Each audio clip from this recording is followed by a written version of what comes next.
Ini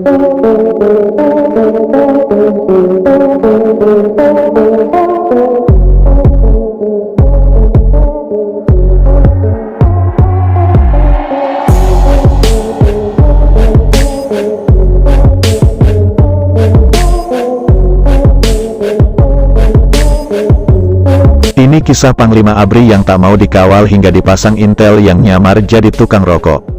Siapa Panglima ABRI yang tak mau dikawal hingga dipasang intel yang nyamar jadi tukang rokok ini? Dia tidak lain adalah Jenderal M. Jusuf atau Jenderal Andi Muhammad Jusuf. Jenderal M. Jusuf diangkat jadi Panglima ABRI oleh Presiden Soeharto pada tanggal 29 Maret tahun 1978. Jenderal berdarah Bugis ini jadi orang nomor satu di ABRI atau yang sekarang bernama TNI sampai tanggal 19 Maret tahun 1983. Ketika itu, saat diangkat Soeharto jadi Panglima ABRI, Jenderal Jusuf juga sekaligus diangkat sebagai Menteri Pertahanan dan Keamanan Indonesia. Jadi, ia menjabat Panglima ABRI sekaligus merangkap jadi Menteri Pertahanan dan Keamanan. Yang menarik, ketika diangkat jadi Panglima ABRI, Jenderal M. Jusuf meski berstatus perwira aktif, dia sudah lama tidak menjabat di institusi militer. Ia lebih banyak berkarir di lembaga di luar institusi militer. Jusuf lama menjadi menteri. Pertama, ia ditarik ke kabinet di masa Presiden Soekarno. Jabatan pertamanya di kabinet adalah Menteri Perindustrian Ringan Indonesia. Jusuf mulai jadi menteri Perindustrian Ringan pada tanggal 27 Agustus tahun 1964 sampai dengan tanggal 21 Februari tahun 1966. Setelah itu masih di masa Presiden Soekarno, Jusuf kembali ditarik ke kabinet oleh Soekarno. M. Jusuf diserahi tugas untuk memegang posisi Menteri Perindustrian Dasar Indonesia. Jusuf jadi Menteri Perindustrian Dasar dari tanggal 21 Februari tahun 1966 sampai dengan tanggal 25 Juli tahun 1966. Selanjutnya pada tanggal 11 Oktober tahun 1967, Jusuf diangkat jadi Menteri Perdagangan Indonesia. Dia jadi Menteri Perdagangan sampai tanggal 6 Juni tahun 1968. Pada tanggal 6 Juni tahun 1968, Jusuf masih dipercaya masuk kabinet. Kala itu, Soeharto sudah jadi presiden. Oleh Soeharto, ia diangkat jadi Menteri Perindustrian. Jusuf jadi Menteri Perindustrian sampai tanggal 28 Maret tahun 1978. Kejutan pun datang pada tanggal 29 Maret tahun 1978.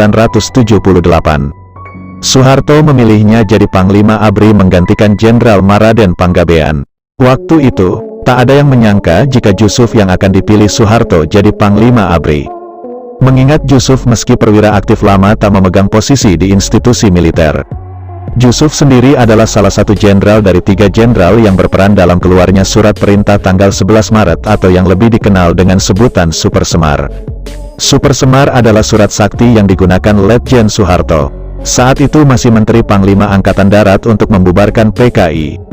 Partai Komunis yang dianggap jadi dalang pemberontakan G30 SPKI.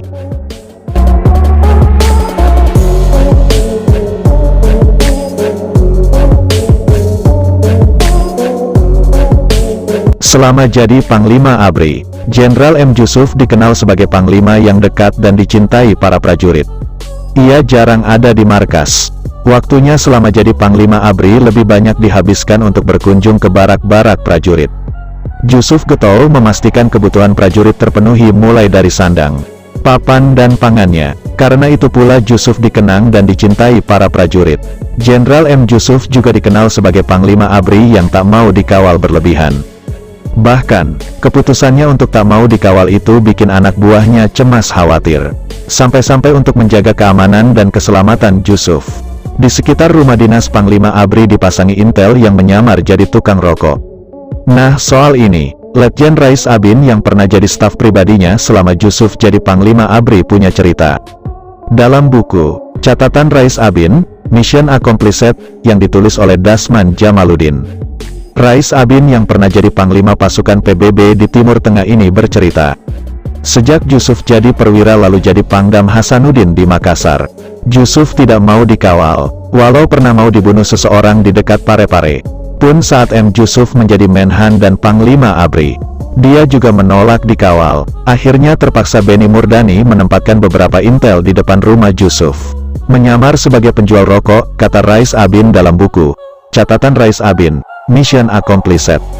Menurut Rais Abin, kebiasaan Jusuf yang tidak mau dikawal itu karena mencontoh Kolonel Kawilarang, salah satu perwira TNI yang dikagumi Jusuf.